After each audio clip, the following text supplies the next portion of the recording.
संपूर्ण महाराष्ट्रात गॅस टंचाईचा परिणाम पुढील 2 दिवसात ठाण्यातील 80% हॉटेल बंद होण्याची शक्यता.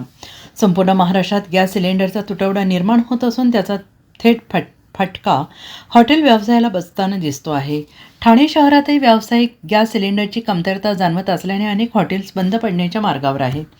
हॉटेल व्यावसायिकांच्या मते अशीच परिस्थिती कायम राहिली तर येत्या रविवारीपर्यंत ठाण्यातील सुमारे 80% हॉटेल्स बंद होण्याची शक्यता आहे.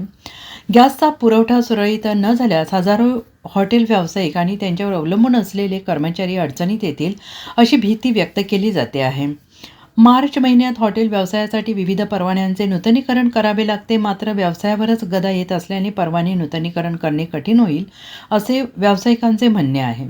दरम्यान सरकारने तातडीने या प्रश्नाकडे लक्ष देऊन व्यावसायिक गॅस सिलेंडरचा पुरवठा सुरळीत करावा, अन्यथा हॉटेल व्यावसायिकांना रस्त्यावर उतरून आंदोलन करावं लागेल असा इशारा देण्यात आला आहे. आणि ही माहिती हॉटेल व्यावसायिकांनी पत्रकार परिषदेमध्ये दिली आहे.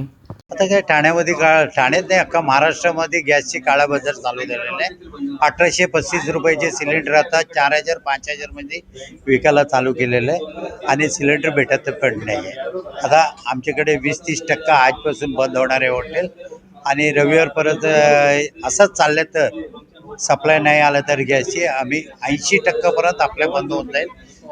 पाईपलाईन गॅस आहे ते 20% चालू राहणार. कशा प्रकारे संपूर्ण गॅस तुटवडा असल्यामुळे हॉटेल व्यवसायावर परिणाम होणार आहे? किती बेरोजगार लोक होऊ शकतील हॉटेल व्यवसाय? सर, आपले ठाण्यामध्ये कमीत कमी 1000 हॉटेल आहे आणि वडापाव गाडी ते पोळी भाजी केंद्र ते वेगळं आहे. मी नुसतं हॉटेलची बोलतो. 1000 हॉटेल आहे. 1000 हॉटेलला ॲव्हरेजमध्ये किती केलं तर 60 ते 70 लोक काम करतात. म्हणजे तुम्हाला कमीत कमी 70,000 लोक तर ठाण्यामध्ये त्यांना जेवायला देणार कुठे? स्टाफला पण जेवण बनवू शकत नाही, असा परिस्थिती आहे. याच्यासाठी गव्हर्नमेंट काहीतरी उपयोग करायला पाहिजे. मार्च एंडिंग आहे, आम्हाला लायसन्स रिन्युअल करावं लागेल. ते 12 एप्रिल 3 लायसन्स रिन्युअल असतं.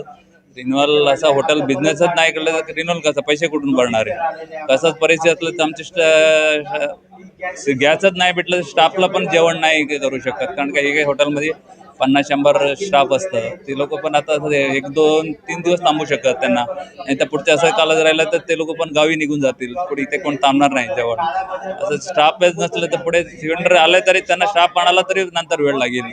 ते 1 महिना आम्हाला 2-4 महिन्याचं असं नंतर सिलेंडर भेटल्यानंतर तुरंत परत त्रास होईल.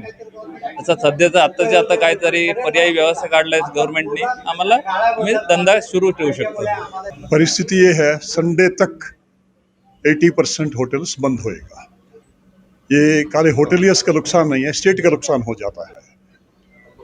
स्टेट का रेवेन्यू भी इसमें कमती होएगा। अभी मार्च एंडिंग है, 80% होटल बंद होएगा तो जो सीनियर सिटीजन जो रहेगा, स्टूडेंट्स रहेगा और जो कंप्यूटर कंपनी में जो काम करने वाले रहेंगे, घर रहता है, उधर कोई बनाने वाला नहीं है।